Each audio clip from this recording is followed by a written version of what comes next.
la Fundación Voz del Centro presenta a Ángel Collado Schwartz en La Voz del Centro, un programa de servicio público que educa sobre la historia, cultura y sociedad de Puerto Rico y el Caribe. Saludos a todos. El programa de hoy está titulado La nueva gobernanza en el Caribe, Barbados, Haití y Cuba. Hoy tenemos como nuestro invitado al doctor Emilio Pantojas García, quien es profesor en la Universidad de Puerto Rico en el recinto de Río Piedras en la Facultad de Ciencias Sociales. Estos tres países son islas. En el caso de Haití es parte de una isla en el Caribe. Es curioso que uno viene de extracción francesa, otro británica y otro española.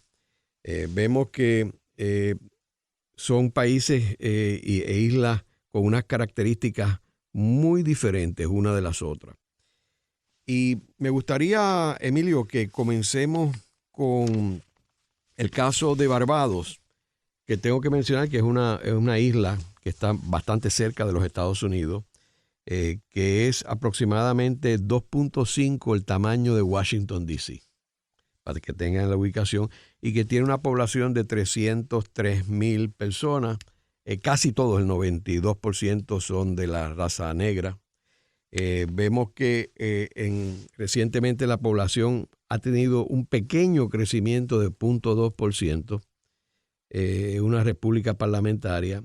La economía ha ido en el 2021, que es la última estadística que tiene la Agencia Central de Inteligencia, le tiene un menos 0.19% y tienen un per cápita income de $13,800 y es una economía que está mayormente basada en el servicio, es más que la manufactura o la agricultura. Y fue una isla que fue descubierta por los británicos en el 1627, o sea, es la primera parte del siglo XVII, y que dependía del azúcar por todos los primeros siglos de su existencia como colonia británica, y el azúcar era la industria principal de esa isla. Háblanos, Emilio, con este trasfondo, ¿verdad? ¿Cómo tú ves la situación de Barbados? ¿Por qué le llamamos Barbados como uno de los ejemplos de la nueva gobernanza en el Caribe? Buenas tardes, un placer estar aquí nuevamente. Quiero antes de comenzar a hablar, decir que escogimos Barbados, Haití y Cuba inspirados en un foro, en un simposio que tuvimos en el Instituto de Estudios del Caribe y que está en el canal de YouTube del instituto, que se llama así mismo, El Caribe en el siglo XXI, Cuba, Haití y Barbados. ¿Por qué estos tres países, no? Es la pregunta. ¿Y por qué Barbados, en particular el Caribe angloparlante? Estos tres países están pasando transiciones hacia nuevos modelos de gobernanza, en algunos casos positivos, en otros no. Y en el caso de Barbados, la primera ministra declaró a Barbados una república, moviéndose o apartándose presuntamente del sistema parlamentario británico, aunque no se desvinculó de la Mancomunidad Británica, que es el brazo económico de esa asociación que mantiene Gran Bretaña con sus antiguas colonias. Lo que es interesante, lo que descubrimos en ese seminario, la profesora Hines de la Universidad de Cave Hill en Barbados nos decía que fue básicamente por decreto. Ahí no hubo plebiscito, no hubo consulta, porque no hay oposición en el Parlamento. La primer ministro había ganado, su partido había ganado sin oposición. Hay algunos senadores independientes, algunos legisladores independientes, pero ella simplemente lo decretó. ¿Y por qué lo decreta, verdad? ¿Cuál es aparte de, me imagino que para tomar distancia, acuérdense que bajo el sistema anterior, la jefe de Estado era la reina. Y al morir la reina hay un grupo de países que están cambiando sin salirse de la mancomunidad, están moviéndose en la dirección de tener sus propios jefes de Estado. Así que la primera ministra es a la vez la presidenta de Barbados, que es la figura del presidente es meramente un representante del Estado, pero no tiene poder ejecutivo. El poder ejecutivo lo sigue teniendo la primera ministra, que en este caso es la misma persona. Así que en ese sentido... o sea, que es un sistema parlamentario. Sigue siendo un sistema parlamentario, pero con una... Lo interesante era, la profesora Hines decía, no ha cambiado nada, ¿verdad? Simplemente fue un decreto. Y esa es una de las cosas más raras que uno se puede imaginar. Para mí fue sorpresivo escucharlo, porque francamente... normalmente este tipo de procesos implican cambios constitucionales, implican toda una serie de procedimientos y consultas al electorado, al pueblo, que en este caso se consideraron como innecesarias porque había un gobierno sin oposición. Y en la medida en que no hay oposición, el gobierno actúa no despóticamente, pero ciertamente unilateralmente. Es interesante que el caso de Barbados, que entiendo que fue en el 1966, ¿verdad?, que consiguió la independencia de Gran Bretaña.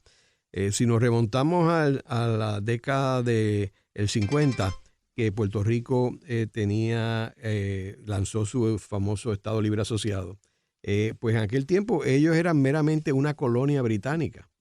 Y en 2 décadas después ya era un país independiente.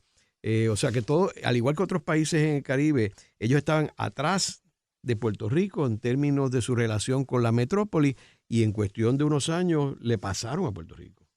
Correcto. Y más que eso, me parece importante señalar que en este momento, en el siglo XXI, Puerto Rico ha caminado hacia esa caribeñización del Caribe del Este, porque Puerto Rico ahora, su proyecto principal, además del paraíso fiscal, es el del turismo. Y esa economía de servicios que tú describías en la introducción está centrada, está anclada en el turismo, aunque tienen otros servicios como telemercadeo, etcétera, etcétera, pero el turismo es la actividad principal de Barbados. Es un turismo de escala alta, un turismo caro, no es un turismo barato, y en ese sentido Puerto Rico Puerto Rico ha regresado al Caribe. Puerto Rico se consideraba en un momento dado como la excepción, ¿verdad?, como la vitrina, en el sentido de que se consideraba un estado industrial, aunque en realidad era una plataforma industrial.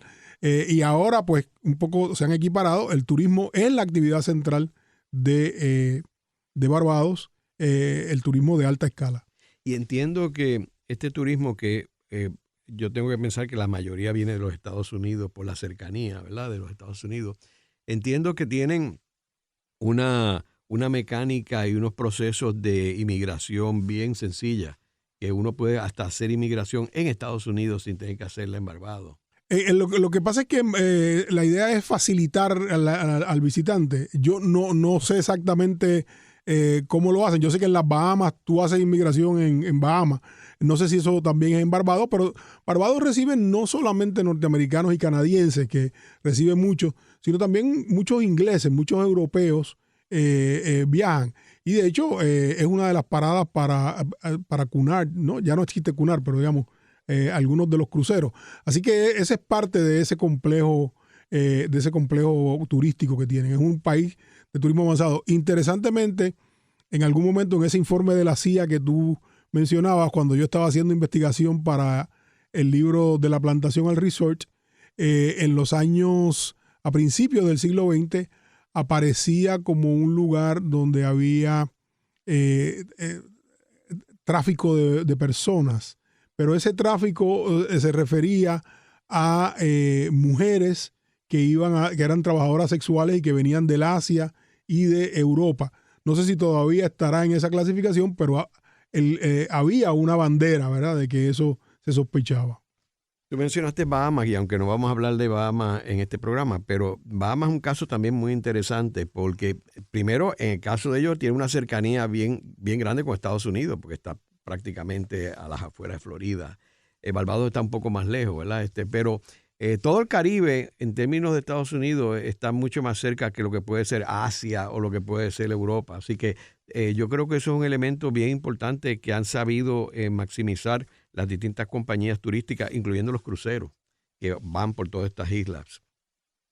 Entonces, en resumidas cuentas, Emilio, lo que sucede ahora es que sencillamente se declararon una república, pero que en realidad no hubo ningún cambio grande. Esas fueron las palabras de la profesora Hines. There's been no change, decía ella en inglés, ¿no? Y me estuvo sorprendente porque la impresión que uno tiene desde afuera, leyendo la prensa, era que era una especie de ruptura. Y no ha habido ninguna ruptura que no sea el distanciamiento de la corona inglesa. O sea, el representante, el jefe de Estado y representante del Estado de Barbados ahora es su presidenta, no el rey Carlos.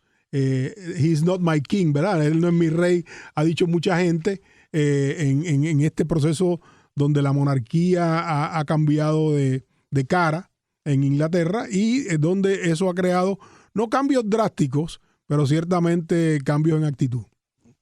Entonces, en el caso de Haití, que vemos que de los tres, quiero mencionar que es el país con mayor población, que tiene 11.470.000, un poquito más que Cuba. Este es un país que el 95% lo compone de personas de la clase negra, de la raza negra, y ha tenido un aumento de población, contrario a los otros dos, según la CIA. Y un país que se independiza de Francia en el 1804 y desde ese momento nunca ha podido despegar. Con un per cápita income de $2.900 y una tasa de crecimiento de 1.8%. Y aquí vemos que, contrario a los otros países, tiene la industria de servicios es menor, es un 57%. Y la agricultura sí tiene un factor más importante que en el caso de Barbados o Cuba, de un 22%. Háblanos ¿cuál es tu perspectiva en términos de Haití, la gobernanza de Haití? Bueno, en este momento Haití es claramente un estado fallido. Haití, describía el profesor Paul Latortue, colega de la Universidad de Puerto Rico y colega haitiano-riqueño, le digo yo, porque su familia vive en Puerto Rico y su esposa y sus hijas nacieron aquí y viven aquí. Es un estado fallido en el sentido de que la seguridad está en este momento controlado, si no gobernado, por gangas que controlan ciertos espacios geográficos. Y asimismo, por ejemplo, muchos de las transacciones tributarias y las aduanas se le han dado a las compañías directamente, a empresas directamente. Es un estado que no tiene cabeza y que hay un estado alto de violencia. Curiosamente, decía Latortue, es probable que en algún momento requiera una intervención militar como ya la ha habido de las Naciones Unidas para poner la paz. Pero es un estado fallido, es un estado que no puede garantizar la seguridad, ni la salud, ni los servicios, y no tiene la capacidad de representarse internacionalmente de manera efectiva. Así que estamos ante eso. Tú decías algo que es muy importante. Cuba y Haití, y de hecho he escrito sobre eso, son las dos grandes revoluciones del Caribe. Haití fue la primera y única rebelión de personas esclavizadas afrodescendientes exitosas, ¿verdad? No hubo ninguna otra revolución o levantamiento contra la esclavitud que tuviera éxito después de Haití. Curiosamente, Haití pagó un precio muy alto. Primero que nada, Francia exigió reparaciones y esas reparaciones fueron la excusa norteamericana para la invasión de Haití. Creo que fue en el año 1916.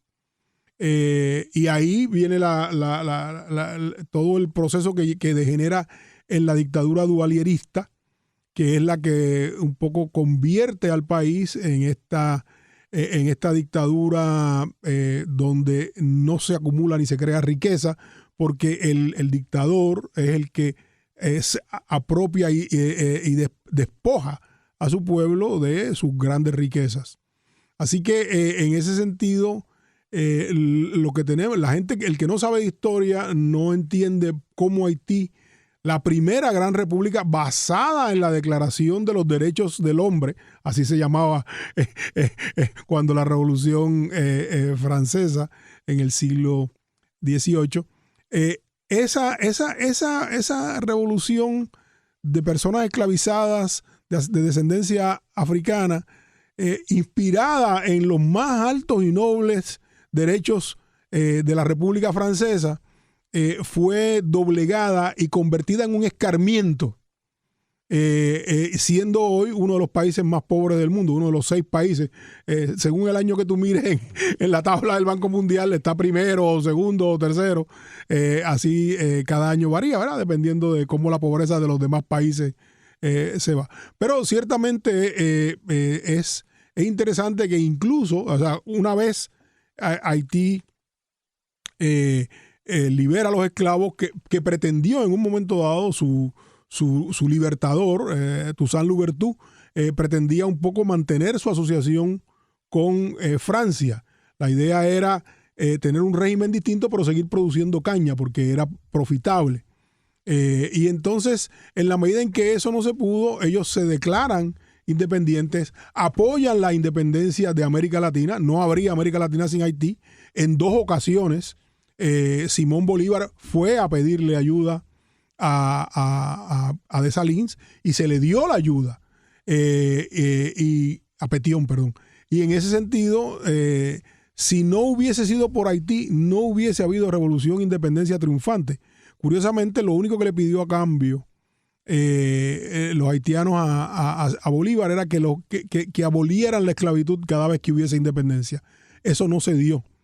No se reconoció a Haití, las repúblicas latinoamericanas no reconocieron a Haití, y hasta hace unos años que en Ecuador se erigieron estatuas a los grandes libertadores haitianos, no se le había reconocido a Haití el rol tan fundamental que había jugado en la independencia de América Latina.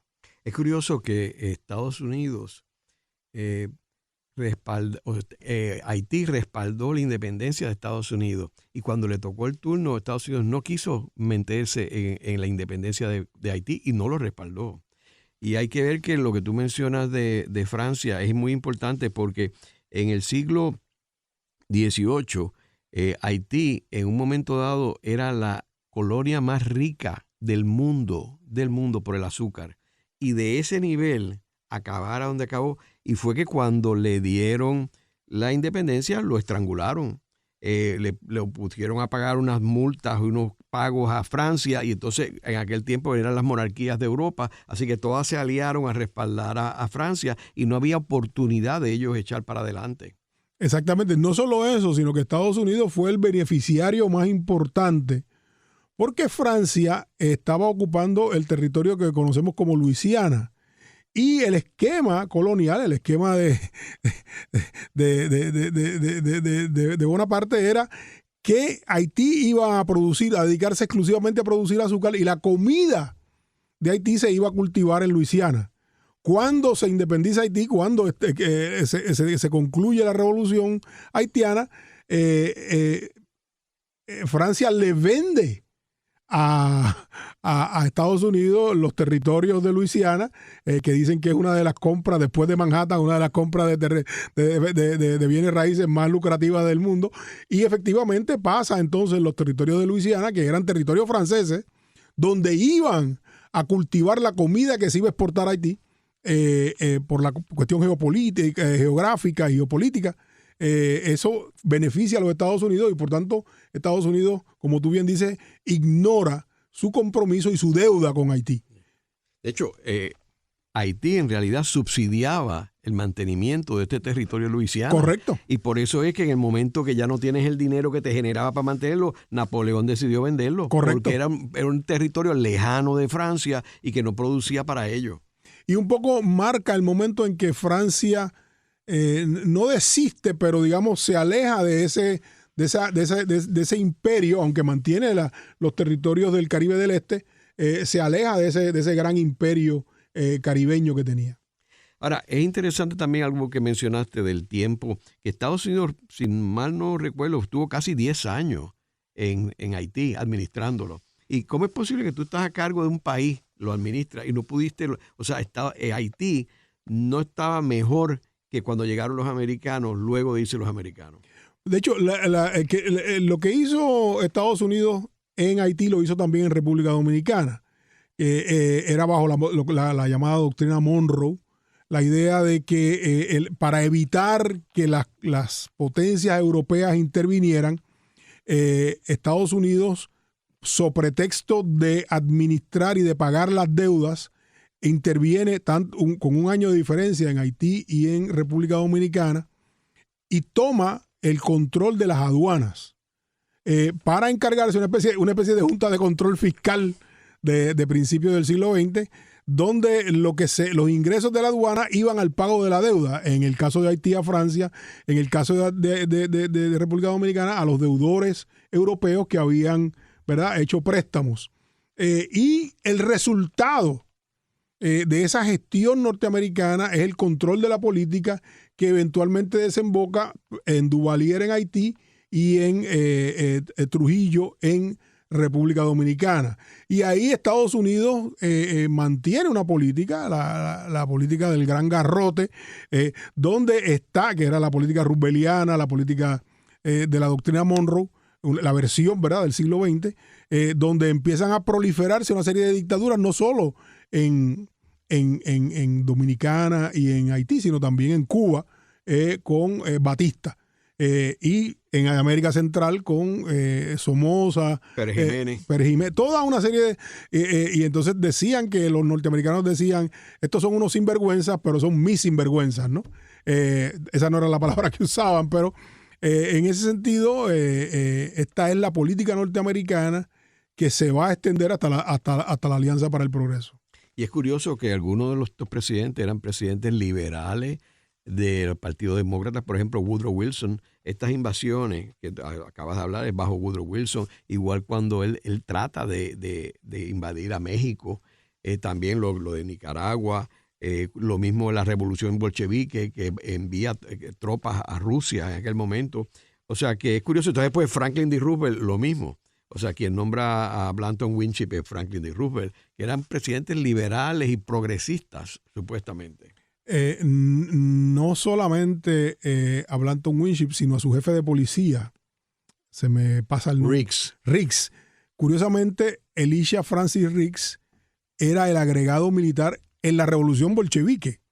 Y lo traen a Puerto Rico una década después con Winship como el binomio para reprimir el nacionalismo. Y habían estado con Sandino también. Correcto. O sea que este es parte de, digamos, la diplomacia norteamericana, que era la diplomacia del garrote, de la política del gran garrote, donde usted va, el Caribe es el mar americano, es el Mediterráneo americano. Y todas las rutas y todo el acceso del Canal de Panamá, todos los grandes accesos navieros, van a estar el paso de la Negada, el paso de la Mona, todo eso va a estar en manos norteamericanas. Y ahí es que, digamos, esa es la política norteamericana hasta la Alianza para el Progreso. Resumiendo en términos de Haití, Emilio, o sea, ¿tú estarías de acuerdo con que la única solución en este momento, a la luz de que es un gobierno y un Estado fallido, hay anarquía, es una entrada de las Naciones Unidas para poder poner orden primero? Eso parece ser no la opinión mía, sino, digamos, la opinión de los expertos más cercanos a Haití, de que va a ser necesaria algún tipo de intervención. Ustedes vieron lo que pasó con el asesinato del presidente de Haití en un momento dado, que había elementos colombianos, había mercenarios, y de hecho una de las grandes preocupaciones es el hecho de que Haití se convierta en un narcoestado, porque ahora es un estado fallido, pero puede convertirse en un narcoestado que sirva entonces de plataforma de trasiego de drogas. Haremos una breve pausa, pero antes los invitamos a adquirir el libro Voces de la Cultura, con 25 entrevistas transmitidas en La Voz del Centro, Procúrelo en su librería favorita o en nuestro portal.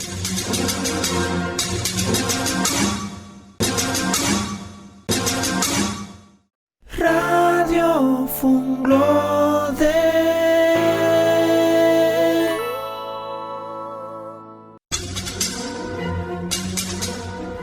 Continuamos con la parte final de La Voz del Centro con Ángel Collado Schwartz. Pueden enviarnos sus comentarios a través de nuestro portal www.vozdelcentro.org.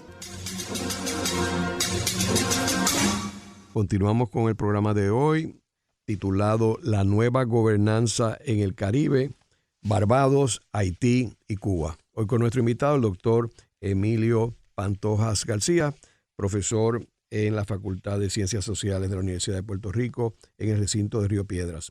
En el segmento anterior hablamos de Barbados y Haití. Barbados, que consiguió su independencia en 1966 y ahora recientemente se ha convertido oficialmente en una república por un decreto, en realidad sin plebiscito, sin nada, sencillamente cambiaron a convertirse en una república, pero que en términos de la gobernanza no tiene mucho cambio más allá de la relación con la monarquía británica. En el caso de Haití, vemos un país que se independizó en 1804, pero desde sus inicios nunca tuvo ninguna oportunidad para poder progresar debido a las penalidades que le impusieron su antigua metrópolis de Francia y de haber sido la colonia más rica del mundo en el siglo XVIII, acabó convirtiéndose en uno de los países más pobres del mundo. Invito a las personas que les interese el tema de Haití que vayan a Spotify a buscar un programa que grabamos hace un tiempo con Paul Latartú, quien es haitiano, puertorriqueño y fue decano de la Facultad de Administración Comercial en la Universidad de Puerto Rico, y que grabamos un programa sobre el tema de Haití, el pasado, presente y futuro. Ahora vamos a entrar en la isla de Cuba, que es la isla más grande en el Caribe y que tiene una población de 10.985.000. Después Haití es la segunda más poblada de los tres países que estamos hablando. Aquí tenemos una población que el 64% es blanca, contrario al caso de Barbados y Haití, que la mayoría son personas de la raza negra, provenientes de África, y que según la CIA World Factbook coloca a Cuba con una población que se está disminuyendo en un menos 0.19%. Vemos también que según otra vez decía la CIA, tiene un per cápita de $12,300 y la mayoría de su economía está en el sector del servicio. Y vemos que Cuba fue parte del botín de guerra de la guerra hispanoamericana, que fue en el 1898, contrario a Puerto Rico, que se convirtió inmediatamente en una colonia de los Estados Unidos hasta el día de hoy. En el caso de Cuba fue más complicado porque Estados Unidos la liberó. O sea, en el 1898 ellos dejaron de ser una colonia española y eso está estipulado. Pero no consiguieron su independencia hasta el 1902, que se convirtieron en una república independiente. Estados Unidos la estuvo ocupando estos primeros años. Algunas personas dicen que no consiguió su independencia hasta el 1959, a raíz de la Revolución cubana. Y alguna gente dice que no consiguió su independencia hasta el 1989, con la caída del bloque soviético. Que ahí es donde en realidad pues Cuba no depende ni de los Estados Unidos ni de la Unión Soviética. Pero en términos técnicos, pues el número es la fecha es 1902. Háblanos sobre Cuba, particularmente qué ha sucedido después de la muerte de Fidel Castro y toda esta transición en términos de la gobernanza. De nuevo, Cuba es la segunda gran revolución del Caribe, con casi 2 siglos de distancia de la haitiana. Y el autor C.L.R. James dice que Cuba es un poco la conclusión de la revolución de Haití. En los años 60, él habla de Toussaint Louverture, tiene un postscriptum en su libro Los Jacobinos Negros, que habla de Toussaint Louverture a Fidel Castro. y la idea era que un poco las aspiraciones del Caribe de independencia con respecto a las metrópolis, Estados Unidos, Francia, Inglaterra, un poco se afirmaban en la Revolución Cubana. Ese fue el elemento. La Revolución Cubana, igual que la haitiana, fue sometida a un gran castigo, que es el bloqueo norteamericano, que es un bloqueo que originalmente tiene una excusa militar, supuestamente por unos misiles, y que es la crisis de los misiles bajo Kennedy, pero eventualmente se convierte en un bloqueo comercial, en un bloqueo completamente más allá de la cuestión militar, y ha tenido un precio, ha tenido un gran costo. Se ha mantenido en gran medida primero por su alianza con la Unión Soviética. La Unión Soviética subsidiaba en algún momento, por ejemplo, se hablaba, Cuba y Puerto Rico eran los dos lados, las dos caras de la moneda, dos colonias, una directa de los Estados Unidos muy exitosa, y Cuba, que la gente, como tú señalaste, decía que Cuba era una colonia soviética que recibía subsidios que no eran directamente, no eran como los cupones, era, por ejemplo, garantizar los precios del azúcar, préstamos, financiamiento para petróleo que se lo vendían a un precio barato, y ellos, los cubanos lo refinaban y lo revendían en su momento, hasta el 1989. La muerte de Fidel digamos, es un parteaguas. En el pasado año, en marzo de este año, hubo elecciones para la Asamblea Nacional y luego dentro de la Asamblea Nacional para la presidencia, que la asumió nuevamente Díaz-Canel. Y uno de los elementos que se señala es que en las elecciones para la Asamblea Nacional hubo un 26% de abstención de los electores, cosa que no era usual bajo el régimen tanto de Fidel como de su hermano Raúl. Y anterior a eso, en las elecciones de la Asamblea para los municipios, para las asambleas municipales, las elecciones municipales del 2022, la abstención fue de 31.5%. O sea que la protesta en Cuba, la protesta política, está dándose en la forma de abstención electoral. Por otra parte, como tú has señalado, Cuba ha perdido casi un 20% de la población, muy similar a lo que está pasando en Puerto Rico. La gente se está yendo, legal o ilegalmente. Esa ola que tenemos, esa crisis de la frontera de México con Estados Unidos, de la que se habla, tiene una porción altísima de cubanos que se están yendo a Centroamérica, a México, para de ahí entonces partir en ese tren humano hasta los Estados Unidos. Por otra parte, la economía cubana ha girado 360 grados, ha vuelto al punto de donde salió y está confiando, ha hecho toda su apuesta en el turismo. De hecho, los cubanos habían, antes de la pandemia, habían puesto como meta 3 millones de turistas y al final no pudieron cumplirla y la pandemia descarriló. Cuba está altamente endeudado, no tiene créditos. Y me decía una profesora colega cubana que los chinos no son los soviéticos. Los chinos prestan a interés. Los chinos no prestan a plazos cómodos, ¿no? Así que los chinos sí están, ¿verdad?, un poco siendo fuente de financiamiento, pero hay problemas porque hay un alto grado de financiamiento. En este momento, en 2022, hubo una recuperación. Llegaron a 1.7 millones los turistas, pero la proyección había sido 2.5 millones, o sea que quedaron por debajo y ahora la proyección para el 2023 es de 3.5 millones. Yo estuve el pasado diciembre en una actividad de la Cátedra del Caribe de la Universidad de La Habana y me quedé en un hotel nuevo, que es el único hotel que no está prohibido quedarse, ¿verdad? Para los norteamericanos, para los ciudadanos norteamericanos. Es un hotel de dueños indonesios, que tiene más de 600 habitaciones, una cosa extraordinaria, muy moderna, y uno tiene paradojas como que el pan que te dan en el desayuno no puede ser el mismo que tú tienes en la comida. En el desayuno te dan unos unos panecillos y si tú lo pides para la comida te dicen que no, que ese es para el desayuno. Cosa que es inaudita porque es el mismo restaurante y no son concesionarios distintos. Hay limitación de ciertos tipos de alimentos. Curiosamente, no había camarones, pero sí había langosta, porque la langosta se pesca en las afueras de Cuba.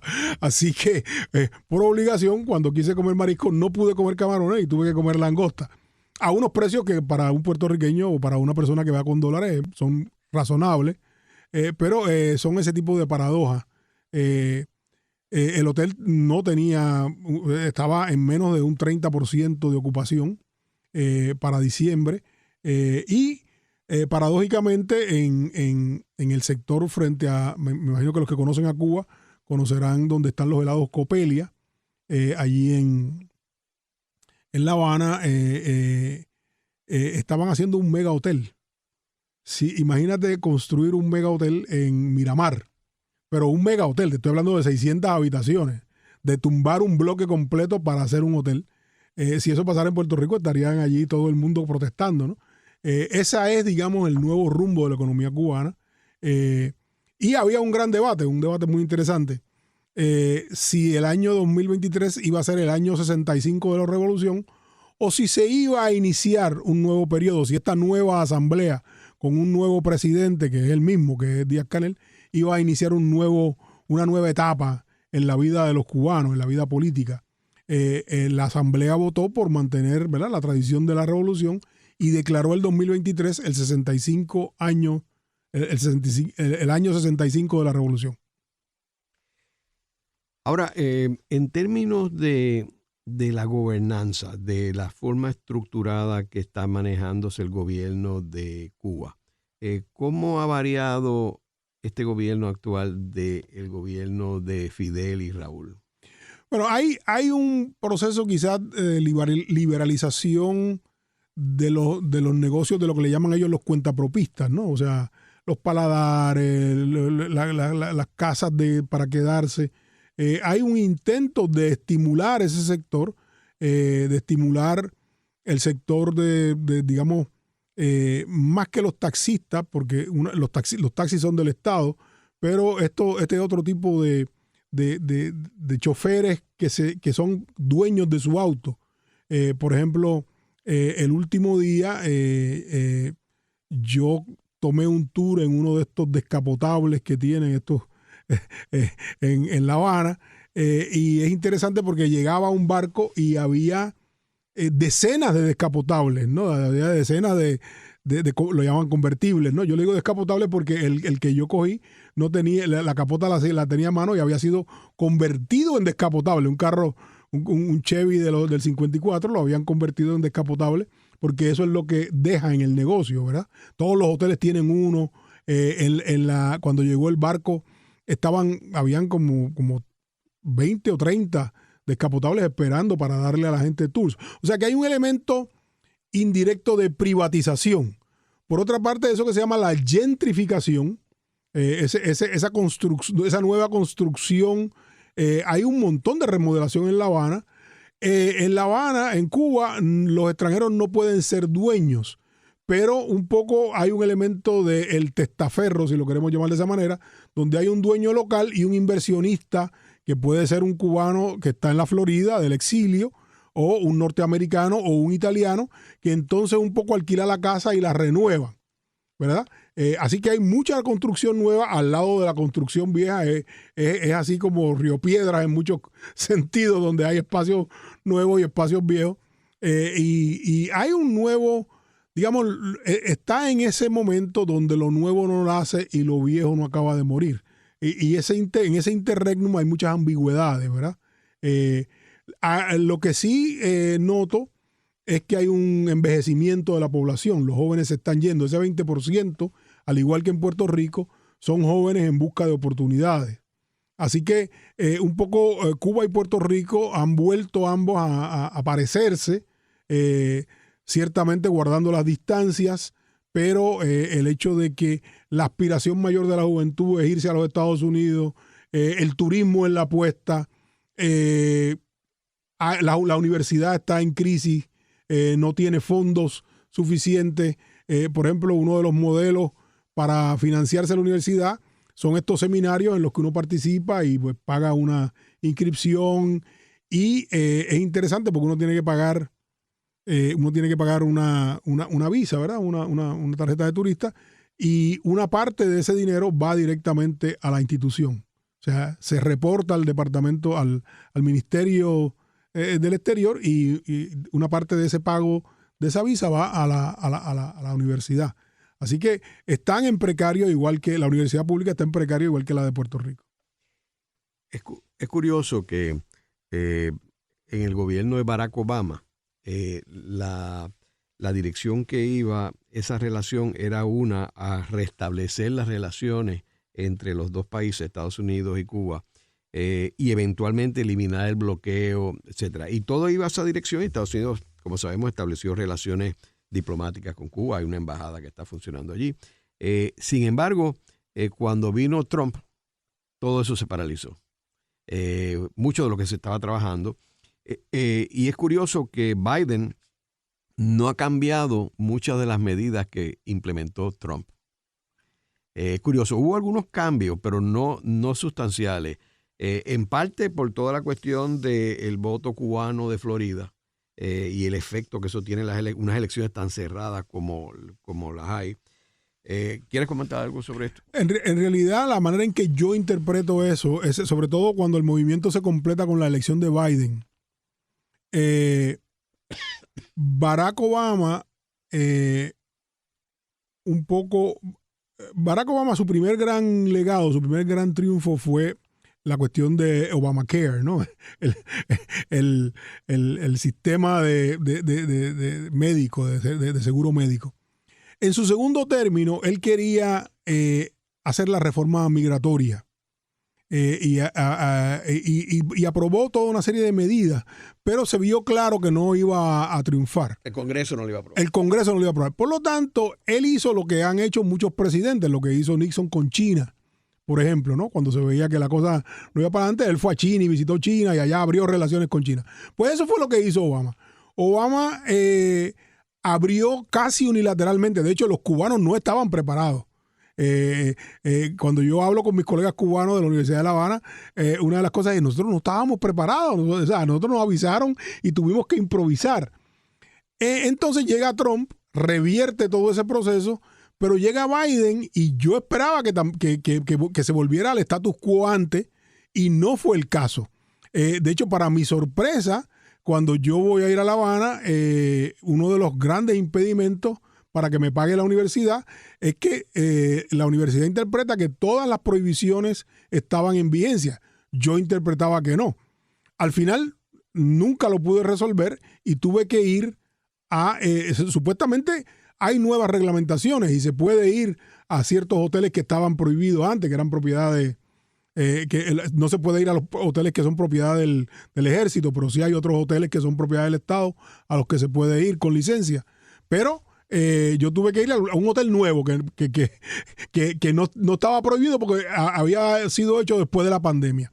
Así que Biden en realidad lo que ha hecho es más o menos dejar el status quo, y el elemento fundamental que perjudica a Cuba, además del bloqueo, es el elemento de que ha sido incluido en la lista de estados que apoyan el terrorismo. Y eso lo pone en una categoría muy distinta, donde es muy difícil superar las sanciones y los bloqueos.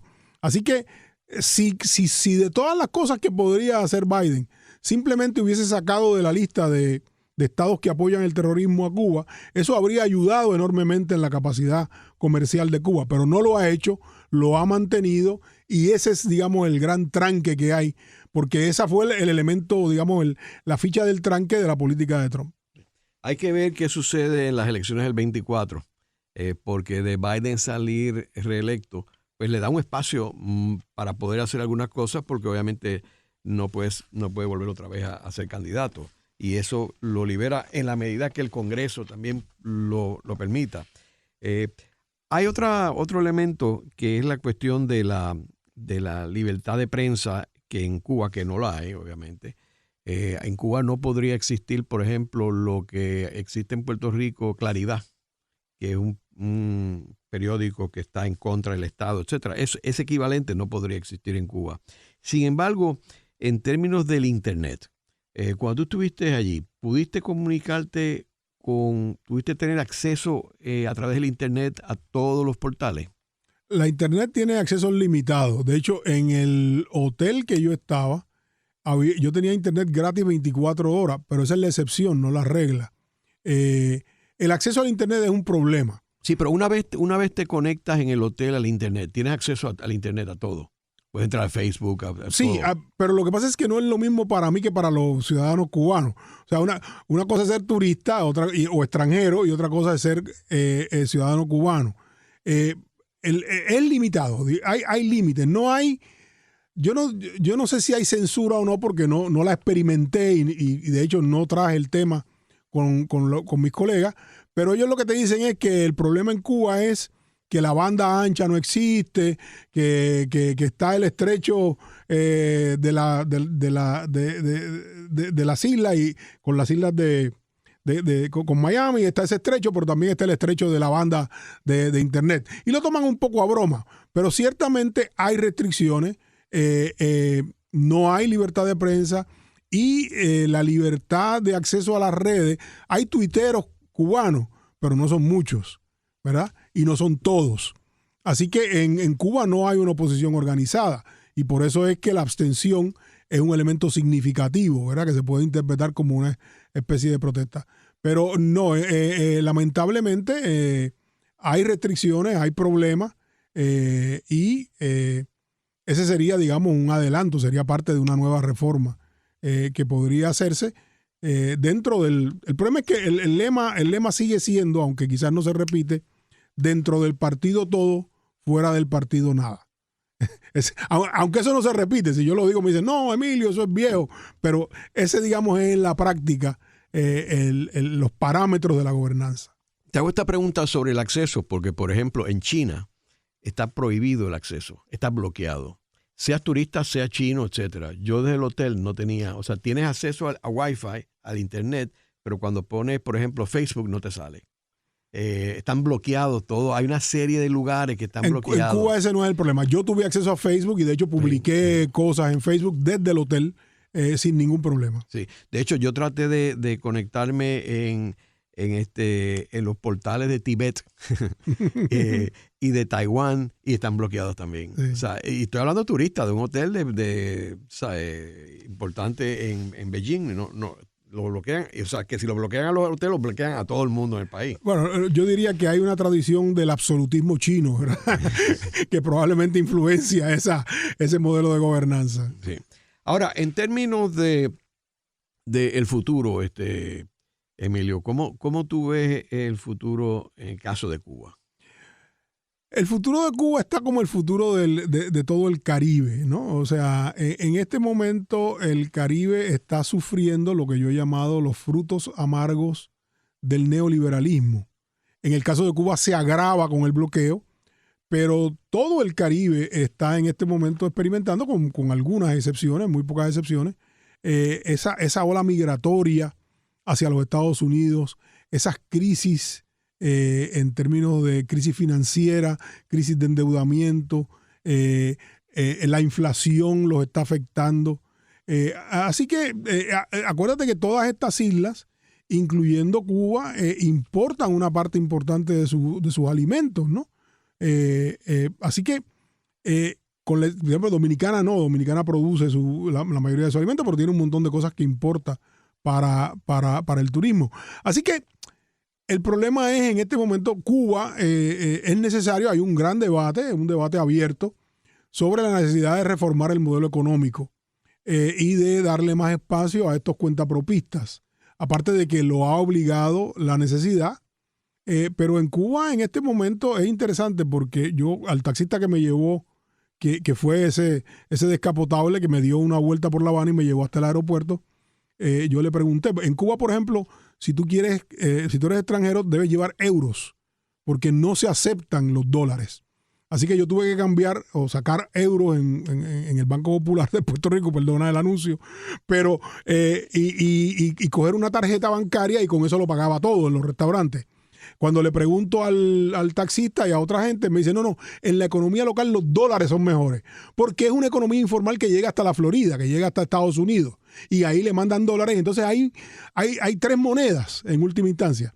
Están los euros por un lado, que son la economía formal internacional, está el peso cubano y están los dólares que se intercambian en la economía informal de la población local. En el programa de hoy hemos discutido 3 naciones caribeñas, las cuales están pasando actualmente a través de una nueva gobernanza.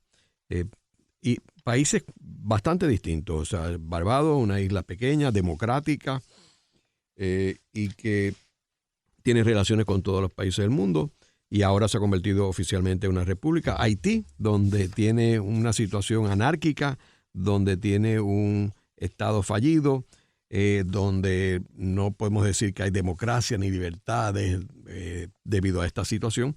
Y Cuba, que tiene una economía en problemas en este momento, con un gobierno recientemente en el poder, y que donde no existen elementos democráticos ni de expresión a través de la prensa, y que tiene unas limitaciones muy grandes en términos de su desarrollo, y que se complica con la situación y la relación bloqueada con los Estados Unidos. Gracias, Emilio. Gracias. Esta ha sido una producción como servicio público de la Fundación Voz del Centro. Los invitamos a sintonizarnos la próxima semana a la misma hora. Y recuerden que pueden adquirir el libro Voces de la Cultura en su librería favorita o en nuestro portal.